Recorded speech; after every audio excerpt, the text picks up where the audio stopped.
존경하는 손주왕 형님께서 박지원하고 싸움하고 걸 걱정해 주셔서 제가 큰 힘을 얻었습니다. 만담주로 말씀하셨지만 저 말씀에 뼈가 많습니다. 저는 좀 심각하게 하겠습니다. 저는 한 40년 가까이 야당, 민주당 생활을 하다가 2012년에 문재인한테 정권을 줘서는 안 된다 하는 생각 때문에 당시에 국회 15대 때 같은 상임위원회를 했던 박근혜 후보 쪽에 조인을 했습니다. 물론 박근혜 후보가 먼저 지원을 하셔서 상임위원회 제 바로 건너편에 앉아 계셨어요. 그런데 뭐 흔히 아시겠지만 상임위원회에서 야당들이 독판을 치지 않습니까? 야당은 시끌벅적 하고 여당들은 하루 종일 자리를 뜨지 않고 쫙 앉아 있습니다. 야당은 들락날락 하면서 하는데 그때 우리가 정무위원회인가 통상산업위원회인가 됐는데 간사는 이상수 의원이고 김경재, 김원길, 김민석, 김홍일 뭐 이런 네김 해갖고 뭐 말꽤나 잘하는 사람이 쫙 서가지고 하루 종일 얘기를 하면 저 사람들은 나가지 않고 하루 종일 얘기를 들어요. 그런데 그때 박근혜 의원하고는 제가 일면식도 없었지만 아마 한 2년 가까이 지내는 동안에 제가 상당히 악명 높은 대목꾼이었는데 제 이런저런 얘기에 이해되는 바가 있으셨는지 저에게 굉장히 잘하셨어요. 그리고 제가 또 아주 유명하거나 아니면 악명 높은 책 김영목 회고록이라는 책을 썼는데도 그분이 내가 김선배 그 책을 읽어봤더니 참 이해할 만하다, 공정하게 쓰고 용기 있었다 이런 긍정적인 평가를 해줘서 제가 깜짝 놀랐습니다. 처음에 박정희 대통령의 따님이 박정희 대통령을 비판했던 책을 읽고 이렇게 건설적으로 평가를 하는 걸 보고 남다른 시각이 있구나 그런 생각을 가져서 인간관계가 맞아졌는데 그 후에 여기 와서 한 4년 지나는 동안에 그 주변에서 추세했던 사람들은 다 어디로 가버리고 이제 그때 같이 왔던 한광호 의원하고 저만 여기 남아있어요. 한광호 의원 저하고 대학 동기동창입니다. 그 사람은 영문과고 저는 정치학과고 그래서 반세기 동안 아주 베스트 프렌드입니다. 그래서 요새 그 얘기를 합니다. 여러분이 들으면 좀 어쩌나 하실지 모르지만 전부 다 도망가 버리고 우리만 남았는데 최악의 경우가 되더라도 우리는 순장조가 되자. 제가 최악의 경우부터 얘기했습니다. 그래서 제가 2015년에 청와대 홍보특별보좌관이 돼서 여러 사람들이 저에게 와서 인터뷰를 하기를 너는 그 김대중의 참 둘째 가라면 서러운 책사였는데 어떻게 여기로 왔느냐. 그래서 나는 김대중 총재가 대통령이 되기 전까지는 제가 아주 가까운 참모였는데 대통령이 되시고 난 다음에 저를 맨 처음으로 북한에 밀사를 보냈습니다. 제가 밀사입니다. 대북 밀사. 1999년 말이었으니까 우리 친구들은 제가 1세기 전에 북한 갔다 왔다 그럽니다. 그래서 갔다 와서 북한에서 이런저런 것을 하는 걸 보니까 이건 무시무시해요.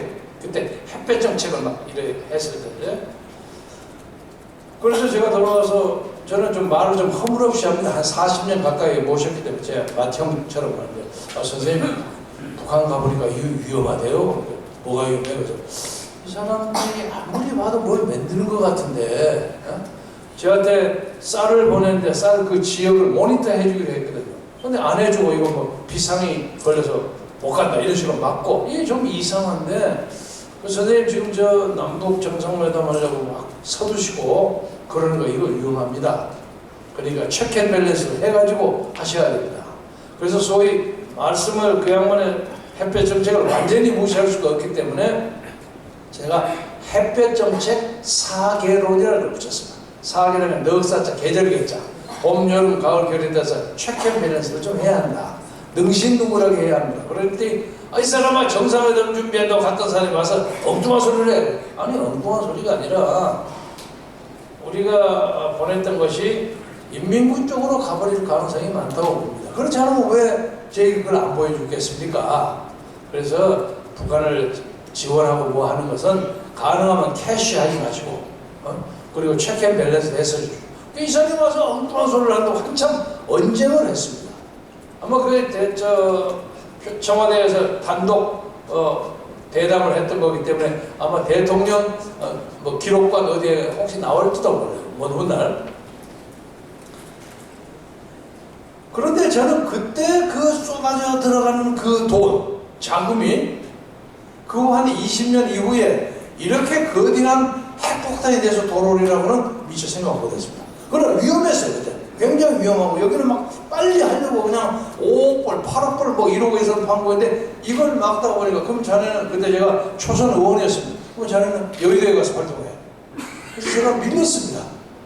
밀려서 저는 여의도로 가고 제 부임이 그 요새 유명하다면 유명한 악명높은 박지원입니다. 박지원에 대해 후임이 돼서 북한의 핵 문제나 무슨 정상회담을 준비를 했는데 그때 좀 더 과감히 했더라면 좀 떠들었더라면 오늘의 북한의 핵무기, 핵무장은 말릴 수 있지 않았을까 이런 생각을 많이 합니다. 마찬가지로 동일한 논리의 영역에서 이 정권에 들어와 보니까 정권에 문제점이 있어요. 문제점이 있어요. 제가 19번인가 20번째가 그 보고서를 매진했습니다. 매진했는데 이건 뭐 공개적으로 얘기하기 좀 그렇습니다만은 대통령을 수행을 많이 했습니다. 상공회의소도 무슨 올랑드 프랑스 대통령 오면 또 거기 가서 하면 자리가 다 이름이 써 있습니다. 수행하라고 와서 보면 누구하고 이름 다 붙어 있어 앉는데 보통 제가 한 4m 내지 한 10m 좀 근처에 앉습니다. 대통령. 대통령 읽었을 주석을 제가 다 봅니다. 말씀하신 걸 듣고 우리 또 대통령은 옛날부터 좀 공주처럼 다루셨기 때문에 약간 비판하는 말씀을 듣는 데는 훈련이 잘 안 돼 있어요. 그래서 저는 그걸 어떻게 하냐면 보고서를 자랑하려고 하는 건 아닙니다만 일을 해갖고 그 주에 제일 잘한 것부터 칭찬을 합니다. 이것은 참 그럴듯하고 워딩이 참 좋아하고 그리고 2, 3, 4, 5 내려가서 점점 비판 강도가 좀 심해집니다. 그럼 대통령이 할 수 없이 읽거든요. 끝까지. 그런 방법을 사용했습니다. 언제가 세월이 좋아지면 그걸 또 책으로도 내고 싶고 저도 카피를 하나 가지고 있으니까요. 그런데 그러다가 보니까 대통령 비행기가 세계인데 공군 1호기가 헬리콥터인데 대통령 덕분에 제가 평생 처음으로 헬리콥터를 탄 적이 있어요. 어디 수행을 해라고 해서. 제가 한 3번인가 4번인가 헬리콥터를 탔는데 그 후에 이제 뭐 당시에 이제 이병기 비서실장 이제 대학 동문이고 후배고 해서 이런저런 사람한테 들으니까 김선배 그 헬리콥터 타는 거 수행 좀 자주 하지 마십시오. 그래서 왜? 그 헬리콥터 그렇게 많이 타는 사람 없습니다. 그러니까 갑자기 제가 대통령에 가까운 측근이 됐다고 소문이 나다 보니까 말도 안 되는 것 가지고 견제가 들어오더라고요. 제가 그걸 느꼈습니다. 여기 시스템에 이런 문제가 있구나. 그래서 제가 그걸 뭉뚱그려서 지난번에 어디 가서 김기춘 실장께서 정윤회 사건 문제가 벌어졌을 때 좀 과감하게 했더라면 오늘 이런 사태는 막을 수 있었지 않았을까. 이런 안타까움이 있습니다. 안타까움이 있는데 오늘 우리 김비서 변호사가 이 거창한 언론 사업을 한다고 하니까 축하를 해주고 싶고 그리고 불안하기도 합니다. 저도 미국에서 16년만 살면서 11년 동안 신문사를 경영했습니다. 제 신문이 독립신문입니다. 그래서 역사적으로 우리나라에 독립신문을 맨 먼저 만든 사람이 서진필 선생이고 그 다음에 역사적으로 저 이르축구에서 바이카로스에 있는 이르축구에서 준원 이광수 선생이 독립신문을 한 1, 2년 만들었습니다. 제가 역사상으로 3번째로 독립신문, 한글로 독립신문에 신문을 만들었어요. 그래서 좋은 신문을 만드시기를 바라고 또 여기 오신 분들이 신문을 들고 거리에 돌아다니면서 신문을 파는 그런 각오를 가지면 성공한다고 봅니다. 그런데 요새는 인터넷 시대이기 때문에 신문 같은 거 갖고 성공할 수 있느냐? 신문이 성공합니다. 왜냐하면 인터넷이 아니라 뭐가 있다고 할지라도 인류의 역사는 고대와 파피루스가 남았으니까 역사를 전해오듯이 기록된 다큐멘테이션으로 역사가 가는 겁니다.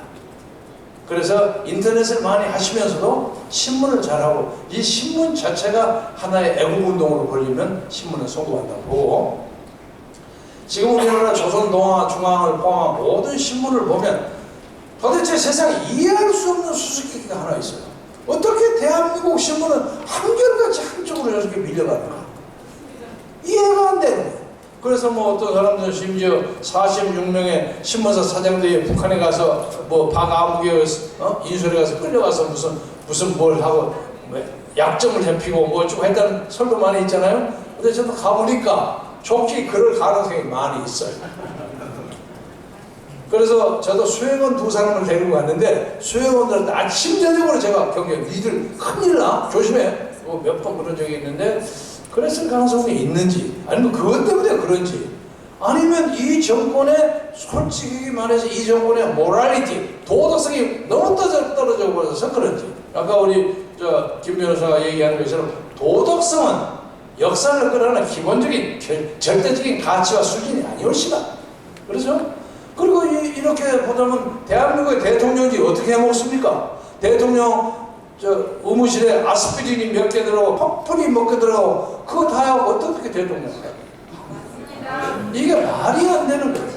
그런데 대한민국의 언론은 그거 한마디도 안 하고 오늘부터 어제부터 내일도 계속 그 얘기만 하고 앉아있어요. 누구를 위한 이런 그 소음업적인 착취를 벌이는지 이해할 수가 없습니다. 그런데다가 이 정권에서 이익 받아갖고 잘 먹고 잘 사는 사람들이 전부 날아가 버렸어요. 이것이 이 나라 보수 정권의 한계입니다. 그래서 여러분들께서 진정한 의미의 보수주의를 만드는 운동에 참여해야 합니다. 이것이 궁극적으로 박근혜 대통령을 살리는 일입니다. 그래서 뭐 내일 모레 또 그런 행사 있죠. 우리는 헌법재판소 재판관들의 양식을 믿어야 합니다. 그리고 재판관을 했던 조승영 재판관 하는 얘기가 엊그제 동아일보 신동아에 나왔더라고요. 재판은 양심에 따라서 한다. 그러나 이 말을 믿고 싶으면서도 대한민국 재판관이 진짜로 양심에 따라서 하는지 여기에 퀘션 마크가 있어요. 저는 저를 포함해서 우리나라 민족에 대해서 상당한 회의와 좌절을 줍니다. 제가 다른 나라 사람들 칭찬하려고 하는 건 절대 아닙니다만은 일본에서 쓰나미가 벌어져가고 18,000명이 죽었어. 그리고 해안선으로부터 50km는 전부 소개하라고 밀었어요. 아마 그런 사건이 대한민국에서 벌어졌다면 정권이 한 10번쯤 바뀌었습니다. 그러나 그 사람들이 가지는 질서의식 보세요. 일본 무서운 나라예요. 나는 보면서 야 무서운. 그래서 그런 새로운 도덕성, 새로운 리더십은 이 애국신문을 통해서 우리 새롭게 건설해서 앞으로 옛 얘기하면서 살 수 있는 그런 좋은 세상을 만들도록 마음과 뜻과 정성을 다해주겠습니다. 감사합니다. 예, 감사합니다.